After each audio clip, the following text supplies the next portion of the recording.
ನಮಸ್ತೆ ಫ್ರೆಂಡ್ಸ್, ನಂದಿ ವ್ಲಾಗ್ಸ್ಗೆ ಸ್ವಾಗತ ಸುಸ್ವಾಗತ. ಗೃಹಲಕ್ಷ್ಮಿ ಫಲಾನುಭವಿಗಳಿಗೆ ಬಿಗ್ ಅಲರ್ಟ್. ಈ ಕೆಲಸ ಮಾಡಿಸ್ತಿದ್ರೆ ಹಣ ಅಂತೂ ಖಂಡಿತ ಕಟ್.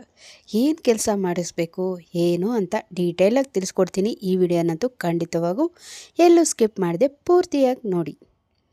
ರಾಜ್ಯದಲ್ಲಿ ಕಾಂಗ್ರೆಸ್ ಸರ್ಕಾರದ 5 ಗ್ಯಾರಂಟಿಗಳಲ್ಲಿ ಗೃಹಲಕ್ಷ್ಮಿ ಕೂಡ ಒಂದಾಗಿದೆ.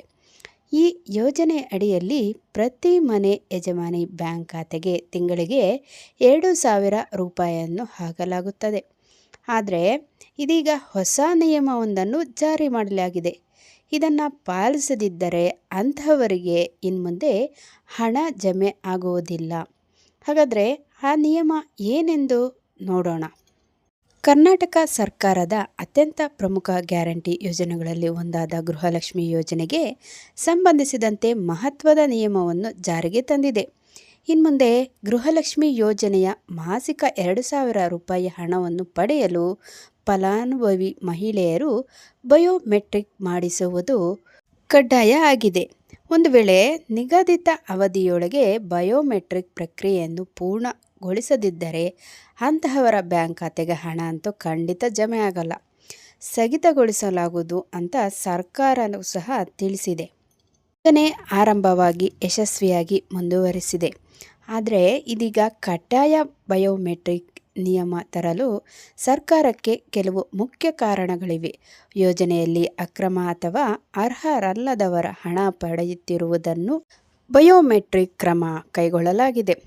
ಯೋಜನೆಗೆ ನೋಂದಣಿಯಾದ ನಂತರ ಕೆಲವು ಫಲಾನುಭವಿಗಳು ಮರಣ ಹೊಂದಿದ್ದರೂ ಅವರ ಖಾತೆಗಳಿಗೆ ಹಣ ವರ್ಗಾವಣೆಯಾಗುತ್ತಿರುವುದು ಸರ್ಕಾರದ ಗಮನಕ್ಕೆ ಬಂದಿದೆ. ಇದನ್ನು ತಡೆದು ಕೇವಲ ಜೀವಂತವಿರುವ ಮತ್ತು ಅರ್ಹರಾಗಿರುವ ಮಹಿಳೆಯರಿಗೆ ಮಾತ್ರ ತಲುಪಿಸುವುದು ಇದರ ಉದ್ದೇಶ ಆಗಿದೆ. ಫಲಾನುಭವಿಗಳ ಬ್ಯಾಂಕ್ ಖಾತೆಗಳು ಸಕ್ರಿಯವಾಗಿಯೇ ಮತ್ತು ಆಧಾರ್ ಲಿಂಕ್ ಸರಿಯಾಗಿದೆಯೇ ಎಂಬುದನ್ನು ಖಚಿತಪಡಿಸಿಕೊಳ್ಳಲು ಈ KYC ಪ್ರಕ್ರಿಯೆ ನೆರವಾಗಲಿದೆ. ಫಲಾನುಭವಿಗಳು ತಮ್ಮ ಹತ್ತಿರದ ಯಾವುದಾದರೂ ಒಂದು ಸರ್ಕಾರಿ ಸೇವಾ ಕೇಂದ್ರಕ್ಕೆ ಭೇಟಿ ನೀಡಿ ಈ ಪ್ರಕ್ರಿಯೆಯನ್ನು ಸುಲಭವಾಗಿ ಪೂರ್ಣಗೊಳಿಸಬಹುದು. ಈ ಬಯೋಮೆಟ್ರಿಕ್ಗೆ 5 ರೂಪಾಯಿ ಶುಲ್ಕವನ್ನು ನಿಗದಿ ಮಾಡಲಾಗಿದ್ದು, ಇದು ಮುಂದಿನ ತಿಂಗಳಿನಿಂದ ಜಾರಿಯಾಗಲಿದೆ ಎಂದು ತಿಳಿದು ಬಂದಿದೆ. ಇನ್ನು ನಿಮಗೆಲ್ಲ ಗೊಂದಲ ಇದ್ದೇ ಇರುತ್ತೆ, ಈ ಬಯೋಮೆಟ್ರಿಕ್ಕನ್ನು ಎಲ್ಲಿ ಮಾಡ್ತಾರೆ, ಎಲ್ಲಿ ಮಾಡಿಸ್ಬೋದು ಅಂತ. ಕರ್ನಾಟಕ 1, ಹಾಗೆ ಬೆಂಗಳೂರು 1 ಮತ್ತು ಗ್ರಾಮ 1 ಸೇವಾ ಸಿಂಧು ಕೇಂದ್ರ, ಇಲ್ಲಿ ಬಯೋಮೆಟ್ರಿಕ್ಕನ್ನು ಮಾಡಿಸ್ಬಹುದು.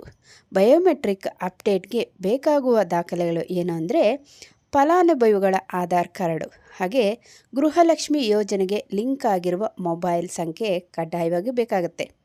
ಮತ್ತು ಯಾರಿಗೆ ಈ ನಿಯಮ ಅನ್ವಯ ಆಗುತ್ತೆ ಅಂದರೆ ಸೇವಾ ಕೇಂದ್ರದಲ್ಲಿ ನಿಮ್ಮ ಬೆರಳಚ್ಚು ಅಥವಾ ಕಣ್ಣಿನ ಐರಿಸ್ ಸ್ಕ್ಯಾನ್ ಮಾಡುವ ಮೂಲಕ ಬಯೋಮೆಟ್ರಿಕ್ ದೃಢೀಕರಣವನ್ನು ಯಶಸ್ವಿಯಾಗಿ ಪೂರ್ಣಗೊಳಿಸಲಾಗುತ್ತದೆ. ಈಗಾಗಲೇ ಗೃಹಲಕ್ಷ್ಮಿ ಯೋಜನೆಯ ಹಣವನ್ನು ಪಡೆಯುತ್ತಿರುವ ಎಲ್ಲ ಮಹಿಳೆಯರಿಗೂ ಈ KYC ನಿಯಮ ಅನ್ವಯಿಸಲಿದೆ. ವಿಶೇಷವಾಗಿ ಕಳೆದ ಕೆಲವು ತಿಂಗಳುಗಳಿಂದ ತಾಂತ್ರಿಕ ಕಾರಣಗಳಿಂದ ಹಣ ಬರದೆ ಬಾಕಿ ಇರುವವರು ತಕ್ಷಣವೇ ಈ ಪ್ರಕ್ರಿಯೆಯನ್ನು ಮುಗಿಸಿಕೊಳ್ಳಬೇಕು. ಇದರಿಂದ ಬಾಕಿ ಇರುವ ಹಣ ಬಿಡುಗಡೆಯಾಗಲು ಸುಲಭವಾಗುತ್ತದೆ ಅಂತ ಸರ್ಕಾರ ತಿಳಿಸಿದೆ. ಸರ್ಕಾರವು ಈ ಪ್ರಕ್ರಿಯೆಗೆ ನಿಗದಿತ ಗಡುವನ್ನು ನೀಡಿದೆ. ಮಹಿಳೆಯರು ಕೊನೆಯ ದಿನದ ದಟ್ಟಣೆ ತಪ್ಪಿಸಲು ಆದಷ್ಟು ಬೇಗ ತಮ್ಮ ಹತ್ತಿರದ 1 ಕೇಂದ್ರಗಳಿಗೆ ಭೇಟಿ ನೀಡಿ ಬಯೋಮೆಟ್ರಿಕ್ ಪ್ರಕ್ರಿಯೆಯನ್ನು ಪೂರ್ಣಗೊಳಿಸಲು ಮನವಿ ಮಾಡಲಾಗಿದೆ.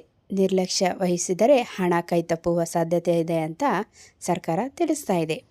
ನೋಡಿದ್ರಲ್ಲ, ಗೃಹಲಕ್ಷ್ಮಿ ಹಣ ಯಾವಾಗಲೂ ರೆಗ್ಯುಲರಾಗಿ ಬರಬೇಕು ಅಂದರೆ ನಾನು ತಿಳಿಸಿದಂಥ 1 ಕೇಂದ್ರಗಳಿಗೆ ಭೇಟಿ ನೀಡಿ ಬಯೋಮೆಟ್ರಿಕ್ ಹಾಗೆ ಈ KYC ಮಾಡಿಸಿ ಅಂತ ತಿಳಿಸ್ತಾ ಇನ್ನೊಂದು ಹೊಸ ವಿಡಿಯೋ ಜೊತೆ ನಿಮ್ಮೊಂದಿಗಿರ್ತೀನಿ.